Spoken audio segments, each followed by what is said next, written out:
16 bölüm. Bir günü Шимшон Азага келип, ал жерден bir buzulgan аялды көрүп, анын үстүнө кирди. Азанын тургундарына бул жерге Шимшон келди деп айтышты. Алар ал турган жерди тегеректеп, аны түнү бою шаардын дарбазасынын алдында аңдышты. Таң атканга чейин күтүп, анан өлтүрөбүз деп түнү бою жашынып жатышты. Шимшон болсо түн жарымына чейин жатып, түн ортосунда туруп, дарбазаны кашектери менен кошо чыгарып, кулпусу менен көтөрүп жонуна салды да Хебронго кетчү жолдогу тоонун чокусуна алып чыгып кетти. Ошондон кийин ал Сорек өрөөнүндө жашаган бир аялды сүйүп калды. Анын аты Делила эле.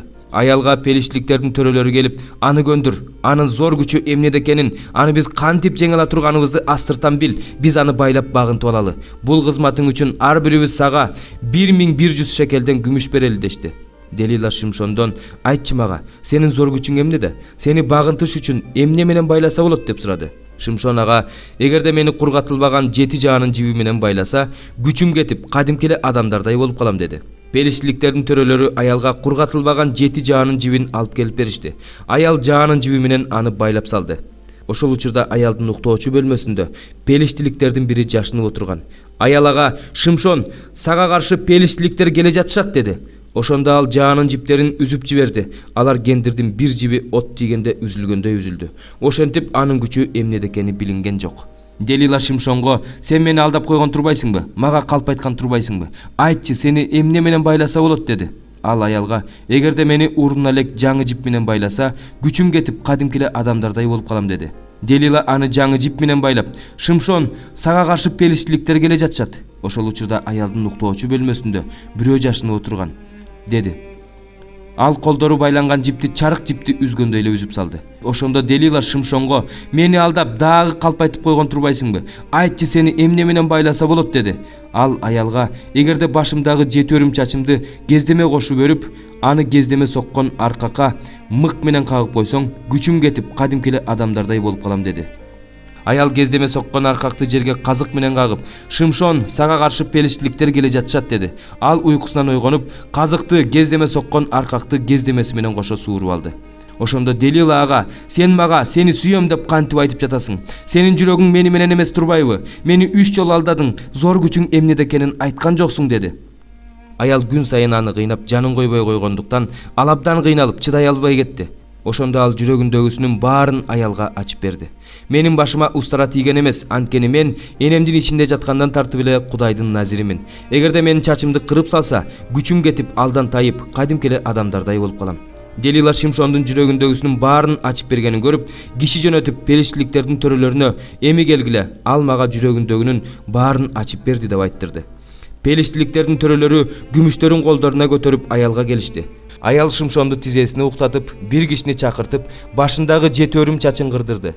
Ошондо анын күчү кете баштады. Акыры ал күчтөн ажырады. Аял, Шимшон, пелиштиликтер сага каршы келе жатышат деди. Ал уйкусунан ойгонуп, мурдагыдай эле кутулуп кетем деп ойлоду. Ал теңир таштап койгонун билген жок. Пелиштиликтер аны кармап алып, көзүн оюп Азага алып келишти да 2 жез чынжыр менен кишендеп салышты. Ал туткундар жаткан жайда тегирмен тартып жатты. Ошол арада анын башындагы чачы өсө баштады. Пелиштиликтердин төрөлөрү өз кудайы Дагонго чоң курмандык чалуу үчүн жана көңүл ачуу үчүн чогулушту. Алар, биздин кудайыбыз, душманыбыз Шимшонду колубузга салып берди дешти. Жалпы эл да Шимшонду көрүп, өз кудайын даңтап, жерибизди кыйраткан, көбүбүздү өлтүргөн душманыбызды кудайыбыз колубузга салып берди деди. Көңүлдөрү ачылганда алар, Шимшонду алып келгиле, ал бизге тамаша койсун дешти. Шимшонду туткундар жаткан жайдан алдырып келишти. Ал аларга тамаша койду. Анан алар аны 2 тирөөчтүн ортосуна коюшту. Шимшон аны колунан жетелеп келген жаш жигитке, үйдү кармап турган тирөөчтөрдүн жанына алып барчы, сыйпалап көрүп, жөлөнүп турайын деди. Үй толо эркек менен аял эле. Ал жерде пелиштиликтердин бардык төрөлөрү отурган. Үйдүн төбөсүнө 3000ге жакын эркек аял чогулуп, тамаша коюп жаткан Шимшонду карап турушкан. Ошондо Шимшон теңирге жалынып, Кудай теңирим, мени эсте, о Кудайым, мага дагы бир жолу күч бере көр. 2 көзүмдүн куну үчүн пелиштиликтерден бир дем менен өч алайын деди. Анан үйдү кармап турган 2 ортоңку тирөөчтүн бирине оң колу менен, бирине сол колу менен таянып турду да, аларды ордунан жылдырып жиберди. Анан Шимшон пелиштиликтер менен бирге өлөйүн деди. Бардык күчү менен чиренип туруп түрттү эле, үй кулап, төрөлөрдү, андагы элдин баарын басып калды. Шимшон өлөр алдында өлтүргөн адамдардын саны анын буга чейин өлтүргөн адамдардын санынан көп болду. Бир туугандары менен атасынын бүт үй бүлөсү келип, аны алып кетишти да Сора менен Эштаулдун ортосундагы атасы Манояктын мүрзөсүнө коюшту. Ал Ысрайылга 20 жыл башкаруучу болгон. 20-бөлүм. Козголоң басылгандан кийин Павыл шакирттерди чакырып, аларга насаат айтты. Анан алар менен коштошуп, Македонияга жол тартты. Македонияны кыдырып, Исага ишенгендерге көп насаат айткандан кийин Грецияга келди. Павыл ал жерде 3 ай болгондон кийин Сирияга Македония аркылуу кайтып келүүнү чечти. Анткени кеме менен Сирияга жол тартаар алдында жүйүттөр ага каршы козголоң чыгарышты. Бероялык Пурдун уулу Сосипатр, Тессалоникалык Аристарх менен Секундос, Дербелик Гай, Тиметей жана Асиялык Тихик менен Трофим аны Асияга чейин узатып барышты. Алар бизден мурун жолго чыгып, бизди Троаста күтүп турушту. Биз болсо ачыткысыз нан майрамынан кийин Филиппиден кеме менен чыгып, 5 күндөн кийин аларга Троаска келип, ал жерде 7 күн болдук. Жуманын 1-чи күнү Павыл нан сындыруу үчүн чогулган шакирттер менен сүйлөштү. Ал эртеси күнү жолго чыга турган болгондуктан, алар менен түн ортосуна чейин сүйлөшүп отурду. Биз чогулган үйдүн жогорку бөлмөсүндө көп шамчырак күйүп турган. Терезеде Эйтих деген бир жаш улан отурган. Павылдын сөзү узакка созулгандыктан ал катуу уктап кетип 3-чү кабаттан жерге кулап түштү. Карашса ал өлүп калыптыр. Павыл төмөн түшүп, өлүктүн үстүнө жатты да аны кучактап, "Коркпогула, анын жаны өзүндө" деди. Анан ал кайра жогору чыгып, нан сындырып андан жеди. Түнү бою аңгемелешип отуруп, таңгамаал жолго чыкты. Бул арада жаш уланды үйгө түрүү алып келип, бардыгы кубанычка батышты. Биз Павылдан мурун кемеге отуруп, Ас шаарын көздөй жол тарттык. Биз аны ошол жерден алып кетмекпиз. Ал өзү жөө баргысы келгендиктен бизге ушундай кылууну буйруган. Аны менен биз Аста жолуктук да Миттелене шаарына чогуу келдик. Ал жерден кеме менен сүзүп чыгып, эртеси күнү Хиос аралынан алыс эмес жерге келип токтодук. Анын эртеси Самос аралынын жанындагы Трогилий шаарында болуп, 1 күндөн кийин Милет шаарына келдик. Анткени Павыл Асияда убакытты кетирбеш үчүн Эфестин жанынан өтүп кетүүнү чечти. Анткени ал мүмкүн болсо 50-чү күн майрамында Иерусалимде болуу үчүн шашып бара жаткан эле. Ал Милеттен Эфеске киши жиберип, жыйын башчыларын чакыртты. Алар келишкенде Павыл аларга мындай деди: "Өзүңөр билесиңер, мен Асияга келген күндөн тартып бардык убакта жаныңарда болдум. Жүйүттөрдүн кара ниеттигинин айынан башыма келген сыноолор учурунда Теңирге момундук менен, көз жаш менен кызмат кылдым. Силерге пайдалуу боло турган нерселердин бардыгын айттым. Силерди бүт эл алдында да үймө-үй кыдырып да окуттум. Жүйүттөргө да, элдиндерге да тобо кылуу жөнүндө жана Теңирибиз Иса Машаякка ишенүү жөнүндө жарыяладым. Азыр болсо рухтун жетеги менен Иерусалимге бара жатам. Ал жерде мени эмне күтүп тургандыгын билбейм. Бирок мени кишендер жана азап кайгылар күтүп тургандыгын ыйык рух мага ар бир шаарда эскертип жатат. Бирок мен эч нерсеге карабаймын жана өз өмүрүмдү эч аябаймын. Алдымда турган жарышты жана Теңир Иса тапшырган кызматты, Кудайдын ырайымы жөнүндөгү жакшы кабарды таратуу ишин кубаныч менен аягына чыгарсам эле болду. Азыркы учурда мен муну билем. Мен жарыялаган Кудайдын падышачылыгы жөнүндө уккандарыңардын ичинен эч бириңер мындан кийин мени көрбөйсүңөр. Ошондуктан бүгүн силерге айтып коеюн. Мен эч кимдердин каныңар үчүн жооп бербейм. Анткени мен силерге Кудайдын эркин толугу менен айткам. Ошондуктан өзүңөргө жана ыйык рух тарабынан тапшырылган бүтүндөй үйүргө сак болгула. Теңирдин жана Кудайдын өз канын төгүп сатып алган жыйынын кайтаргыла. Анткени мен кеткенден кийин араңарга үйүрдү аябаган жырткыч карышкырлар кирерин билем. Шакирттерди ээрчитип кетүү үчүн өзүңөрдүн эле араңардан чындыкты бурмалап сүйлөгөн адамдар чыгат. Ошондуктан сергек болгула. Көз жашымды төгүп, ар бириңерди 3 жыл бою күн түн дебей тынымсыз окутканымды эсиңерден чыгарбагыла. Эми силерди бир туугандар, Кудайга жана анын ырайымы жөнүндөгү сөзүнө тапшырамын. Ал сөз силерди калыптандырып, ыйыкталгандар менен бирге мураска ээ кыла алат. Эч кимден күмүштө, алтында, кийимди алууну каалаган жокмун. Силер өзүңөр билесиңер, өзүмдүн да жанымдагылардын да муктаждыгы үчүн өз колум менен эмгектендим. Ушинтип эмгектенип алсыздарга жардам берүү керек экендигин, Иса Теңирдин алганга караганда берген жакшы деген сөзүн унутпоо керек экендигин бардык жагынан көрсөттүм. Бул сөздөрдү айткандан кийин ал тизе бүгүп бардыгы менен чогуу сыйынды. Бардыгы аябай ыйлап, Павылды мойнунан кучактап өпкүлөштү. Аларды Павылдын "Мени мындан кийин көрбөйсүңөр" деген сөзү өзгөчө кайгыртты. Андан кийин алар аны кемеге чейин узатып барышты. 29-бөлүм. Жеремия пайгамбардын Иерусалимден туткунда жүргөн аксакалдарга, ыйык кызмат кылуучуларга, пайгамбарларга жана Небухаднецар Иерусалимден Бабылга алып кеткен бардык элге жиберген каттагы сөздөрү бул. Бул катты Жаякин падыша менен ханыша Эбнухтар, Жүйүт аймагы менен Иерусалимдин төрөлөрү, жыгачы усталар, темир усталар Иерусалимден чыккандан кийин Жүйүт падышасы Ситкия, Бабыл падышасы Небухадоносорго жиберген Сапан уулу Элас жана Хилкия уулу Гемария аркылуу Бабылга жөнөттү. Исраилдин кудайы Себайот Теңир Иерусалимден Бабылга өзү кетирген бардык туткундарга мындай дейт: Үйлөрдү куруп, ошол үйлөрдө жашай бергиле, бактарак отургузуп, анын жемиштерин жегиле. Аял алып уул кыздуу болгула, уулдарыңарга аял алып бергиле, кыздарыңарды күйөөгө бергиле, алар уул кыздуу болушсун, ошол жерде көбөйгүлө, кемибегиле. Мен силерди туткундап алып барган шаардын жыргалчылыгы үчүн кам көргүлө, ал үчүн Теңирге сыйынгыла. Анткени шаарга жакшы болсо, силерге да тынчтык болот. Анткени Исраилдин кудайы Себайот Теңир мындай дейт: силерди араңарда жүргөн пайгамбарларыңар менен сыйкырчыларыңар азгырбасын, силердин түшүңөрдү, жооругандарды укпагыла. Алар менин атымдан силерге жалган пайгамбарчылык кылып жатышат, аларды мен жиберген эмесмин дейт Теңир. Анткени Теңир мындай дейт: силердин Бабылда жашаганыңарга 70 жыл толгондо мен силерди эстейм. Силерди бул жерге кайра алып келиш үчүн силер тууралуу айткан жакшы сөзүмдү орундатам.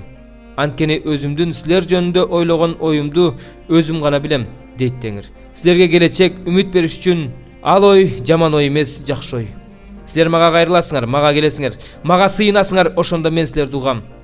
Мени издейсиңер, эгерде мени чын жүрөктөн издесеңер, табасыңар. Мени табасыңар, дейт Теңир. Силерди туткундан кайра алып келем. Мен силерди кайсы элдердин арасына кууп жиберсем, ошол элдердин арасынан бардык жерлерден жыйнап, силерди өз жериңерге кайра алып келем, дейт Теңир.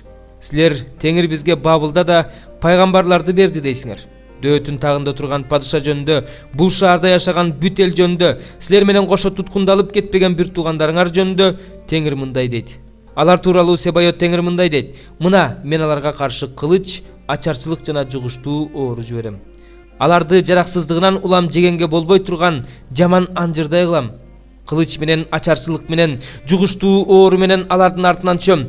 Мен аларды кайсы элдердин арасына кууп жиберсем, ошол элдердин арасында жек көрүндү болот. Алар каргышка калат, кыйынчылык көрөт, шылдың болот. Анткени алар менин сөздөрүмдү укпай коюшту, дейт Теңир. Ал сөздөрдү мен аларга өзүмдүн кулдарым, пайгамбарларым аркылуу айтып турдум. Мен аларга пайгамбарларым аркылуу Таңзаардан айтып турдум. Бирок алар укпай коюшту, дейт Теңир. Ал эми силер мен Иерусалимден Бабылга кетирген туткундардын баары Теңирдин сөзүн уккула. Мен атыман силерге жалган пайгамбарчылык кылып жатышкан Колайы уулу Ахаб тууралуу, Маасей уулу Ситкия тууралуу Исраилдин кудайы Себайот Теңир мындай дейт: мына мен аларды Бабыл падышасы Небухадоносордун колуна салып берем. Ал аларды силердин көз алдыңарда өлтүрөт. Ошондо алардан улам Бабылга туткундалып кеткен бардык жүйүттөргө мындай каргыш сөз калат: Бабыл падышасы Ситкия менен Ахабты кандай өрттөп жиберсе, Теңир сени да ошондой кылсын. Анткени алар Исраилда жийиркеничтүү иштерди жасашты, өз жакындарынын аялдары менен ойноштук кылышты, менин атымдан мен буйрубаган жалган сөздөрдү айтышты. Муну мен билем жана мен буга күбөмүн, дейт Теңир. Нехеламдык Шемаяга айт: Исраилдин кудайы Себайот Теңир мындай дейт: сен өз атыңдан Иерусалимдеги бардык элге, Маасей уулу ыйык кызмат кылуучу Сепанияга жана бүт ыйык кызмат кылуучуларга кат жиберип, ал катка мындай деп жазыптырсың: Теңир сени ыйык кызмат кылуучу, жояттын ордуна ыйык кызмат кылуучу кылып койду. Сен Теңир үйүндө ар бир акылсыз адамдын үстүнөн жана өзүн пайгамбар кылып көрсөткөн адамдардын үстүнөн көз салып турган адамдардын арасында болушуң керек. Сен андай адамды зынданга салып, көзөнөк жыгачка отургузушуң керек. Эмне үчүн сен Анатоттук Жеремиянын силерге пайгамбарчылык кылуусуна тыюу салбайсың? Анткени ал Бабылдагы бизге да туткун узакка созулат, үйлөрдү куруп, ошол үйлөрдө жашагыла, бак-дарак отургузуп, анын жемиштерин жегиле деп айттырып жибериптир. Ыйык кызмат кылуучу Сепания Жеремия пайгамбарга бул катты угуза окуп бергенде, Жеремияга Теңирден сөз болду: туткундалып кеткендерге мындай деп айттырып жибер: Нехеламдык Шемая жөнүндө Теңир мындай дейт: мен аны жибербесем да пайгамбарчылык кылып, силерди жалган үмүттөндүргөн үчүн. Теңир мындай дейт: мына мен Нехеламдык Шемаяны жана анын тукумун жазага тартам.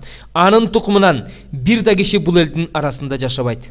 Мен өз элиме жасай турган жакшы нерсени ал көрбөйт, дейт Теңир. Анткени ал Теңирге каршы сүйлөдү. 15-бөлүм. Таң атары менен башкы ыйык кызмат кылуучулар, мыйзам окутуучулар, аксакалдар жана Синедриондогулар кеңешме өткөрүштү да Ыйсаны байлап Пилатка алып барып тапшырышты. Пилат Ыйсадан: "Сен жүйүттөрдүн падышасысыңбы?" деп сурады. Ыйса болсо "Өзүң айтып жатасың" деп жооп берди. Башкы ыйык кызмат кылуучулар ага каршы көп нерселерди айтып айыптап жатышты. Ошондо Пилат андан: "Сен такыр жооп бербейсиңби?" деп дагы сурады. Анан ага: "Сага каршы айтылган айыптоонун көптүгүн карачы" деди. Бирок Ыйса бул суроого да жооп берген жок.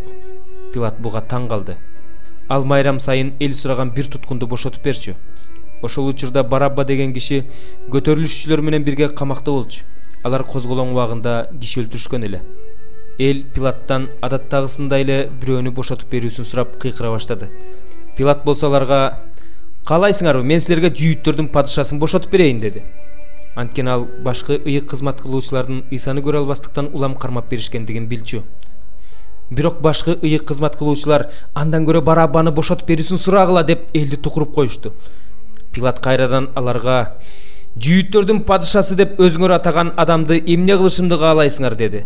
Алар: "Аны айкаш-жыгачка када" деп кыйкырышты. Пилат алардан: "Ал кандай жаман иш кылды эле" деп сурады. Алар болсо: "Аны айкаш-жыгачка када" деп мурдагыдан да катуу кыйкырышты. Ошондо Пилат элге жагууну каалап, аларга Бараббаны бошотуп берди. Ал эми Ыйсаны камчы менен сабаткандан кийин айкаш-жыгачка кадатуу үчүн аскерлердин колуна тапшырды. Аскерлер болсо Ыйсаны Ак сарайдын короосуна, башкача айтканда преторияга алып келишти да бүт аскер бөлүгүн чогултушту.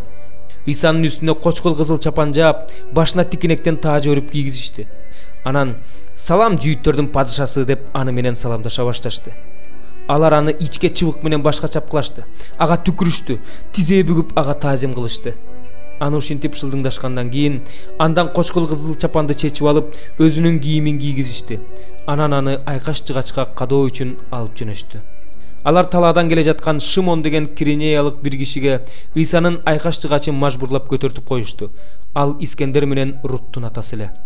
Ошентип алар Ыйсаны Голгофа, бул баш сөөгү деп которулат, деген жерге алып келишти.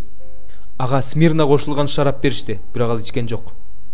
Ыйсаны айкаш-жыгачка кадагандар өкчөмө таш ыргытып, анын кийимдерин бөлүп алышты. 3-саат чамасында аны айкаш-жыгачка кадашты. Анын баш жагына "Жүйүттөрдүн падышасы" деген айыптоо жазылган тактайчаны илип коюшту. Ыйсанын жанына 2 кылмышкерди, бирин анын оң жагына, бирин сол жагына айкаш-жыгачка кадашты. Ошентип ал кылмышкер катары эсептелди деген пайгамбарчылык орундалды. Өтүп бара жаткандар баштарын чайкап Ыйсаны мындай деп тилдеп жатышты: "Эй, ибадаткананы бузуп 3 күндө тургузуучу, айкаш-жыгачтан түшүп өзүңдү куткарбайсыңбы?" Башкы ыйык кызмат кылуучулар менен мыйзам окутуучулар да шылдыңдашып бири-бирине: "Башкаларды куткарды, өзүн болсо куткара албайт. Машаяк, Исраэлдин падышасы, азыр айкаш-жыгачтан түшсүн, биз көрүп ага ишенип калалы" дешти. Анын жанындагы айкаш-жыгачка кадалгандар да аны тилдеп жатышты. 6-сааттан 9-саатка чейин бүт жерди караңгылык басып турду. 9-саатта Ыйса үнүн катуу чыгарып: "Элой, Элой, лама савахвани" деп кыйкырды. Бул "Кудайым-ай, Кудайым-ай, мени эмнеге жалгыз калтырдың" деп которулат. Ал жерде тургандардын кээ бирөөлөрү мунукканда ал Илиасты чакырып жатат дешти. Ошондо бирөө жүгүрүп барып соргучту ачуу ичимдикке малды да аны ичке таяк илип Ыйсага берди. Анан: "Токтогула, Илиас келип аны чүрүп алар бекен, көрөлү" деди. Ыйса болсо катуу үн чыгарып жан берди. Ошондо ибадатканадагы көшөгө жогорудан ылдый айрылып 2-ге бөлүнүп калды. Ыйсанын маңдайында турган жүз башы анын ушундай катуу үн чыгарып жан бергенин көргөндө: "Бул адам чын эле Кудайдын уулу болчу" деди. Ал жерде алыстан карап турган аялдар да бар болчу. Алардын арасында Магдалалык Мариям, кичинекей Жакып менен Жосенин энеси Мариям, Саломе бар эле. Ыйса Галилеяда жүргөндө алар анын артынан ээрчип ага кызмат кылышчу. Ал жерде аны менен Иерусалимге келген башка да көптөгөн аялдар бар эле. Кеч кирип жума күнү аяктап ишемби күнгө таяп калганда Синедриондун бир кадырлуу мүчөсү, Кудайдын падышачылыгын күтүп жүргөн Ариматаялык Жусуп келди. Ал Пилатка кирүүгө батынып Ыйсанын сөөгүн сурады.